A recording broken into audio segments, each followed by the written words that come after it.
Preguntas y respuestas sobre la Argentina que viene en ¿Por qué? ¿Por qué?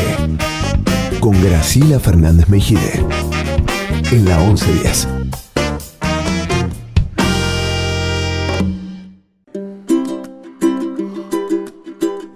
Bueno, acá estamos, seguimos con Guillermo Nielsen y Ramiro Albrive. Y Ramiro había quedado con una frase colgando. Y venía siguiendo lo que decía Guillermo.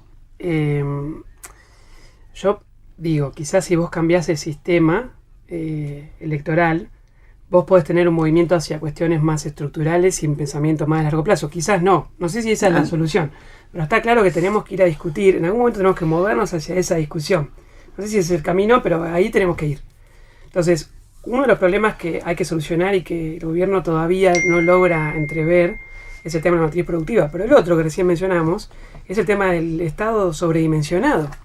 Y eso tiene que ver con una trampa, porque vos también en los últimos 15 años aumentaste en 12, 13 puntos de PBI el tamaño del Estado. Y no cambiaste para eso hacerlo por más mejor eficiente. calidad del gasto público. Por supuesto que aumentaste la participación, por ejemplo, educativa y cosas que son importantes, pero estás como una trampa. Ya le aumentaste el gasto y no conseguiste un nuevo equilibrio con más calidad, más gasto, entonces un modelo europeo. No, te quedó una mezcla de nivel de gasto europeo y calidad de bienes públicos más parecido a lo que teníamos antes.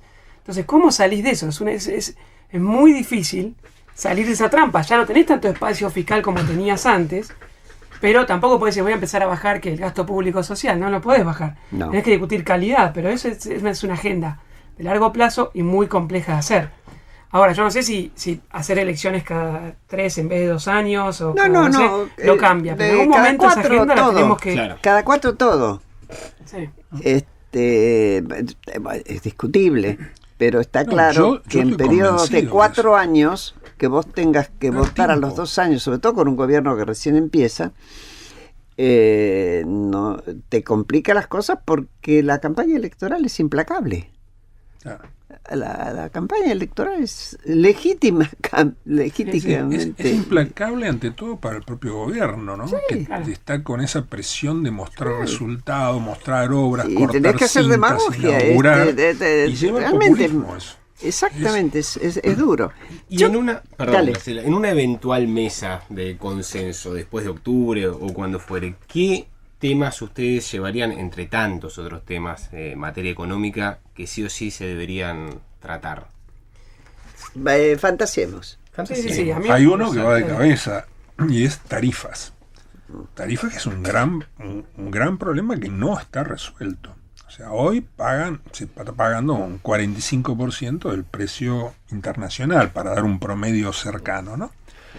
Y esto es todo un problema muy, muy serio que hay que resolverlo, porque además el país necesita tener generación de energía. O sea, no podemos estar con cortes de gas o con cortes de energía eléctrica. Eso hay que resolverlo. Eso tiene que ser objeto de un acuerdo entre los principales partidos políticos. Nunca van a estar todos, pero es necesario eso. Y también los sindicatos para mí.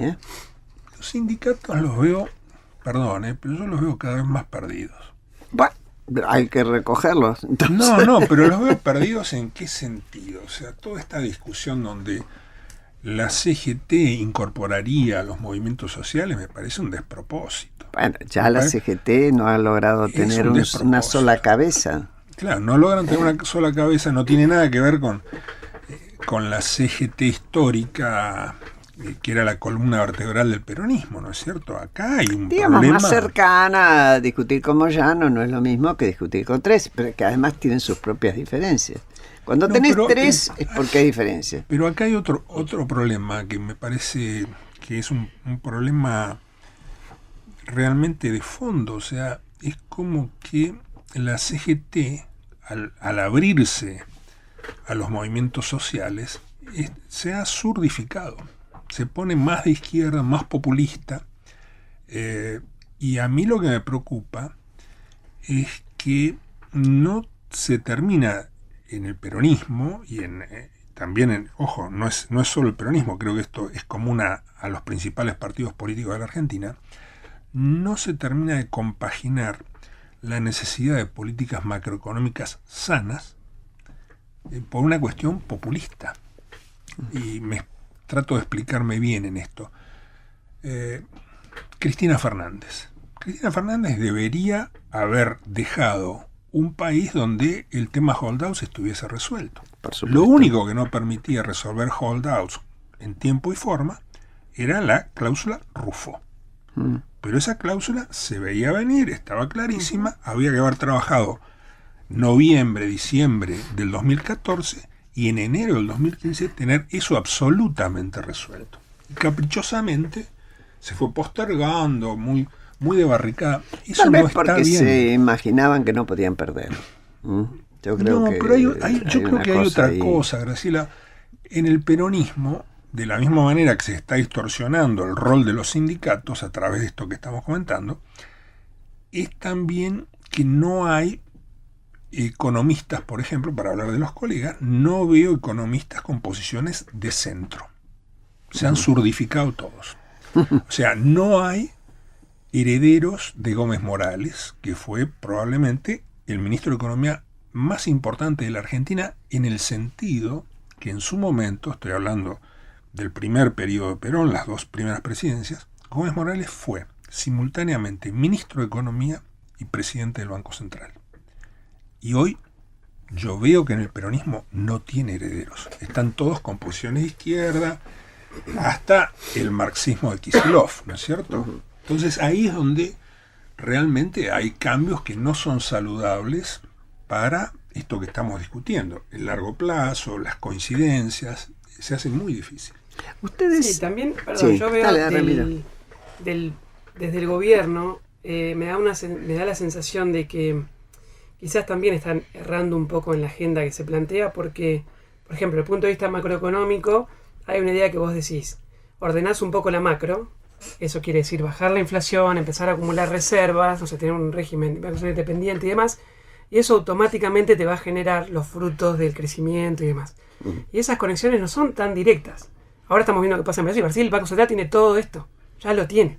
Tiene 20% de PIB de reserva, tiene inflación en 4%, o sea, hace todo lo que nosotros queremos hacer y la economía no se mueve. Hay algo más, hay otra agenda. Pero que tenés que discutir. Mejoró respecto a los 2 últimos años, está mejor, como acá. Es una, por eso, una reactivación débil. Pero a ver, pero yo lo que te digo es que la agenda la agenda de las políticas macroeconómicas saludables, para mí es una agenda que implica más cosas de las que el gobierno está anotando, por ejemplo, como Ramiro, las necesarias para que vos vuelvas a crecer. A ver, automáticamente. Por ejemplo, Ramiro, sí, pues es interesante. No, pero por ejemplo, empezar a pensar algún tipo de reforma fiscal que no sea solo en el margen, es un tema que hay que hacer. Son temas siempre que es ajuste. ¿Qué quiere decir en el margen? Cuando vos quiero decir la sintonía fina de ajustar un poco la planta de trabajadores, cuánto movés el déficit fiscal. Tomar todo. Por ejemplo, el sistema previsional tiene que estar acá adelante para empezar a discutirlo. Empleo en el sector público. ¿Hasta dónde seguimos con esta cuestión? Con el estatuto del docente, con que el hecho de que el empleado público después de un año no se lo puede echar, lo que es una desigualdad ante la ley, objetivamente, porque una empresa privada lo indemnizan y lo pueden echar. Pero por ejemplo, provincias como Santa Cruz, la gente se jubila a los 52 años. ¿Cómo sostenés por eso ese sistema previsional solidario? Pero tenés agendas de reforma que son súper complejas, porque los países que tienen las mejores instituciones igual tienen mucho conflicto para resolverlo, como vemos ahora que está pasando en Europa. O sea, no digo que sea algo que nada más te pones mañana y arrancamos, pero si no empezamos a discutir esa agenda, vamos a estar siempre bollando sobre los mismos problemas, ¿no? Sí. No, bueno, este es el tema. Viendo cuál sería la agenda, bueno, ahí está surgiendo con claridad la agenda. La reforma previsional, la reforma impositiva, junto con el tema de tarifas que yo mencionaba al principio, la mejora en la educación. Bueno, ahí ya es un capítulo donde estamos atrasando hay que 50 años. Tomar el toro por las astas. No podemos seguir que la educación en Argentina está en manos de los Baradel. No va eso. Tenemos un problema ahí.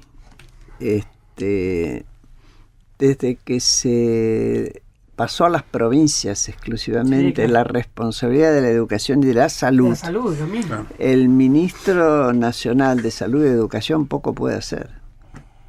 Es así. Porque queda muy librado a que cada provincia dé lo mejor que puede de sí, y algunas pueden muy poco, incluso por calidad educativa, por tradición. Y otras, en cambio, son mucho más sólidas. Pero y ahí se desempareja mucho. Yo creo que esa es otra de las cosas que habrá que pensar. ¿Qué se hace con el sistema educacional? ¿De qué manera una decisión colectiva? Porque hay una ley federal ahora sobre educación además, pero como decía Juan Yach los otros días, como los argentinos somos más propensos a no cumplir la ley que a cumplirla, y no hay responsabilidades por las cuales se haga rendir, bueno, no se cumple. Por eso ahí, cuando vos mirás el gasto público social, en el caso de educación y salud tenés esos dos problemas, descentralización, claro. Y el segundo es que vos, de nuevo, aumentaste esos ítems de gasto en la última década y media, y no tuviste ninguna contrapartida. Entonces ahora es muy difícil pensar la reforma. La reforma tiene que ser negativa en el sentido de empezar a discutir ajustes, discutir... Ojo, tienes una agenda compleja, pero tiene que empezar a discutir calidad, por ejemplo. No puedes no discutir calidad. Claro. Pero son agendas muy complejas. Respecto al nivel de deuda pública y a la toma de deuda en el exterior, ¿para qué se está usando esa deuda? ¿Para qué debería usarse esa toma de créditos, no? Bueno, el dinero es fungible. Una vez que entra, en que se gasta en el presupuesto. Entonces, un presupuesto que tiene predominancia de sueldos, salarios y pensiones y jubilaciones. Entonces, se está tomando deuda fundamentalmente para gastos corrientes. También, por supuesto, hay deuda para la obra pública, eso no lo podemos desconocer. Pero yo vuelvo a esta idea organicista, ¿no? Del hecho de que hay que cuidar los equilibrios. Y uno de los problemas que yo veo que está incubando el gobierno es una toma displicente de deuda. A mí no me gusta la forma en que se está financiando los excesos fiscales. Por el momento, el mundo mira con benevolencia a la Argentina, le sigue prestando. Pero cuidado, porque estas condiciones internacionales tan benévolas, en cualquier momento... digamos, está claro que van a ir cambiando en los próximos meses, en la medida en que la Reserva Federal vuelva a fijar las tasas en niveles más realistas, ¿no es cierto?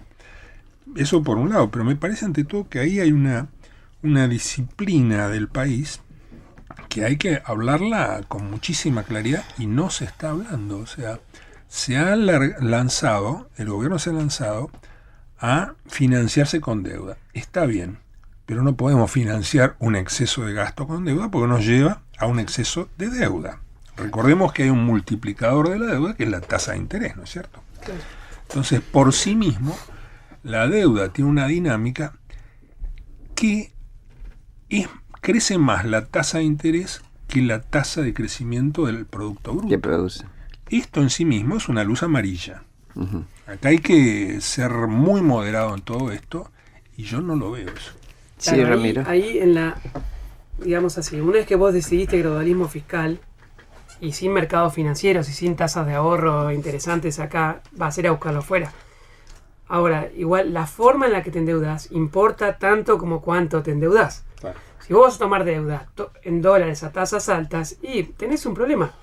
No solo, recién lo que decía Guillermo, uno mira para ver la evolución de la deuda, mirás el resultado fiscal, va a ser deficitario, mirás el crecimiento de la economía, eso te ayuda porque te baja el nivel de deuda sobre PBI, mirás la tasa de interés que se va metiendo en los intereses y va haciendo crecer la deuda, y también mirás algo que nos llamamos en más técnico como ajuste stock-flujo, que es cómo puede cambiar el nivel de deuda con algún shock, con algún salto. Claro, frente a un shock externo. Por ejemplo, una devaluación. Claro, bueno, en el caso de por ejemplo, una devaluación, si vos tomás mucha deuda. Claro.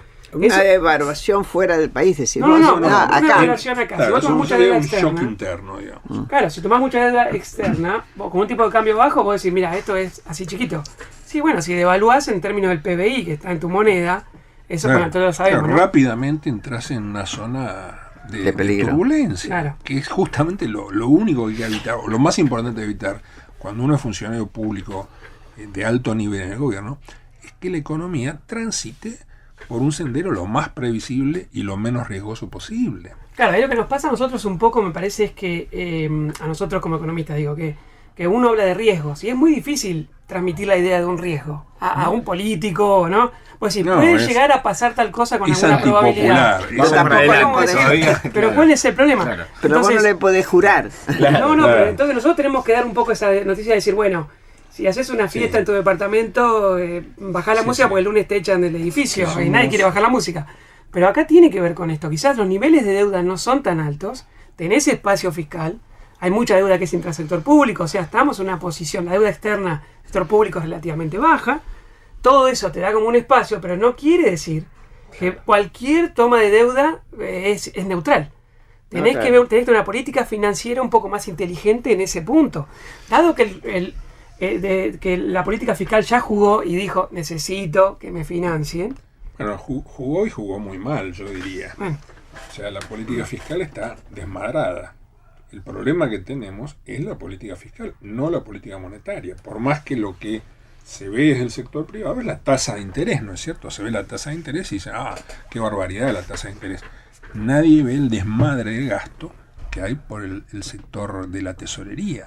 En fin, pero esto yo no estoy tan cómodo, ¿no? O tengo una visión de que no es tan cómoda la situación de Argentina. ¿Por qué? Porque el pasado la condena a la Argentina en materia de deuda.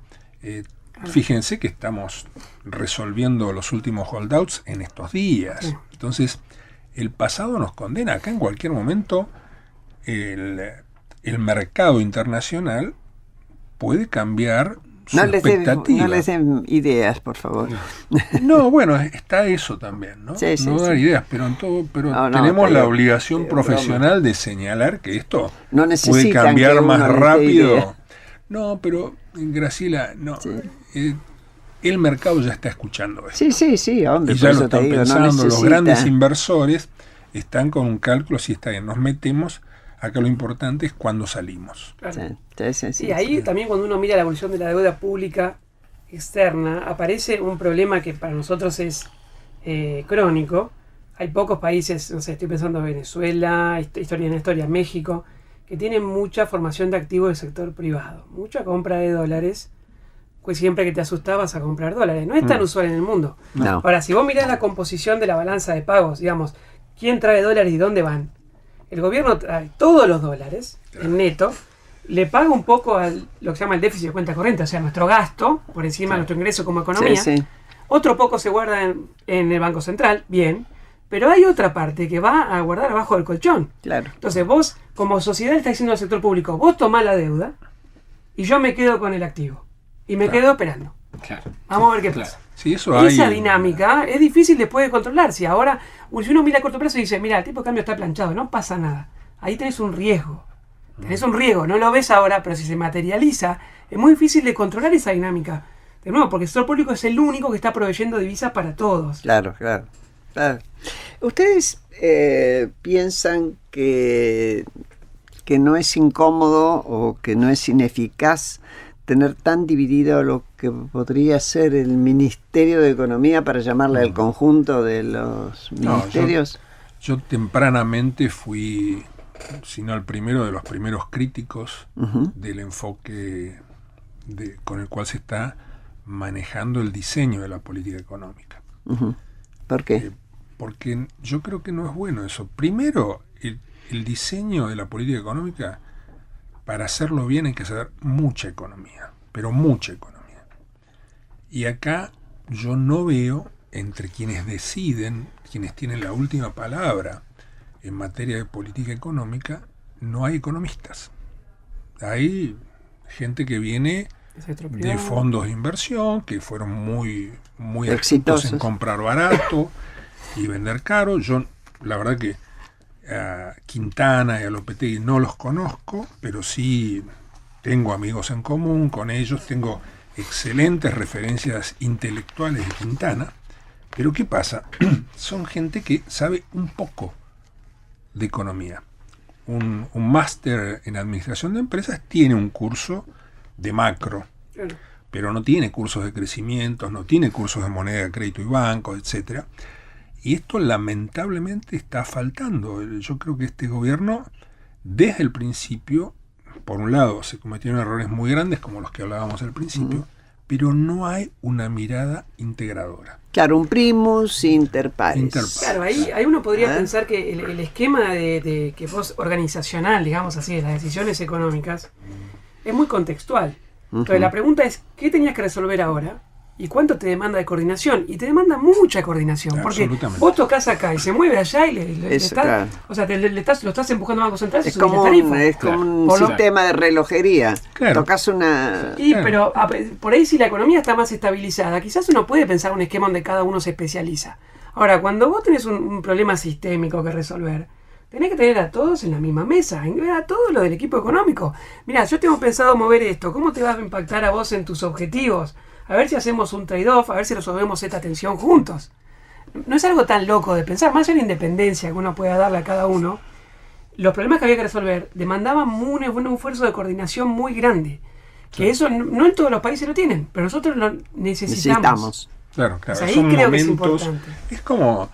es la diferencia también en las elecciones, el periodo de más de 2 años. En Estados Unidos, donde las diferencias entre demócratas y republicanos, hasta Trump, eran diferencias de matices, sí. No había drama, qué sé yo, cada 2 años de elecciones, bueno, más o menos no te cambia la orientación general. Cambia. En una economía con la inestabilidad y la historia de inestabilidad de la Argentina, evidentemente es otra cosa. Pero creo que esto lamentablemente está lejos del alcance, ¿no? Es como que una reforma constitucional en estos momentos sería yo creo que imposible. Más bien pensemos cómo buscar salidas por otro lado. Yo digo siempre, de los laberintos mejor es salir por arriba.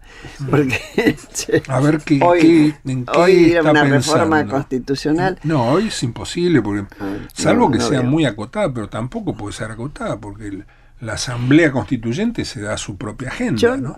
honestamente, voy a repetir cosas que he venido diciendo, y ya no solo desde el punto de vista de lo específico de cómo resolverlo desde la economía, te lo digo desde lo social político. Si vos admitís, como lo estamos marcando desde el 2014, que hay 1/3 de la sociedad que está fuera de los márgenes, y otros 2/3 que vive tranquilamente sin problemas. Graciela, es anterior al 2014. Bueno, esto es de larga data, lamentablemente. Totalmente, pero pongamos que para suplir al INDEC, Agustín Salvia, del laboratorio de la deuda económica de la UCA, daba esa cifra en esta radio. Yo me agarré los programas y lo veía ahí, en 2014. Y él no decía, recién salió hoy. Estaba dando cuenta de un proceso. Como sociedad, con todas las dificultades que ustedes acaban de describir, ¿cómo haces para crecer con un sector de 1/3 directamente afuera, que está creando sus propias reglas, sus propias leyes, sus propios dirigentes, que ha perdido incluso sus referentes, como era antes el Partido Peronista, o como podía ser la Iglesia Católica? Y hoy está San la Muerte, y está el Gauchito Gil, y las iglesias evangélicas, con un discurso más, yo las respeto mucho, pero un discurso muy simple, que no toma exigencias, está circulando, y con un nivel de no acceso a la educación tan brutal, que aunque Argentina de golpe, mágicamente, y contra todo lo que ustedes digan, mañana empezar a crecer y a demandar fuerzas de trabajo, no hay con qué abastecerlas, porque a esa gente no hay dónde colocarla. Sí, claro. Nosotros en economía... Entonces, me parece, perdóname, yo creo que va a ser urgente, mal que le pese, que se tomen consensos después de las elecciones, pero porque les va a convenir a todo el mundo. Si no es por principios y por una cuestión de ética, es porque es muy difícil para cualquiera gobernar una situación así. Sí, una cosa, hay muchos países en desarrollo, digamos, que tenían tradicionalmente una estructura de ese estilo. Nosotros estudiamos y le decimos que son economías duales, ¿no? Donde tenés un sector, una parte de la población que es más pujante, que está integrado, que recibe los beneficios, y otros sectores que no, la desconexión es tan grande que ni siquiera con esa teoría del derrame vos podrías llegar existe. hasta ahí. Pero Argentina, cuando vos discutías esto en la década de 50, 60, había un problema de productividad de los sectores, pero hasta ahí llegaba la dualidad. Todavía se integra. Cuando uno ve ahora, y esto está pasando en muchos lugares del mundo, ahora por ejemplo en Estados Unidos usan ese tipo de modelo de dualidad para contar qué está pasando con la educación y con la salud pública, porque también se empieza a abrir esas grietas que nosotros estamos viendo acá. Eso demanda políticas que van mucho más allá de crecer un poco. Sí, yo tengo que cerrar lamentablemente, pero Manolo Mora y Araujo, que murió hace tan poco tiempo, decía, la Argentina en realidad no está atrasada, tiene problemas antes que los otros países tengan los mismos problemas. Muy bueno. Bueno, les agradezco un montón, Guillermo Nielsen y Ramiro Albriol, que hayan estado con nosotros. La verdad es un lujo. Y a ustedes les digo hasta el próximo domingo. Ya verán de qué estaremos hablando. Y quédese porque viene el presente, pasado y futuro con Gustavo Mura y vale la pena.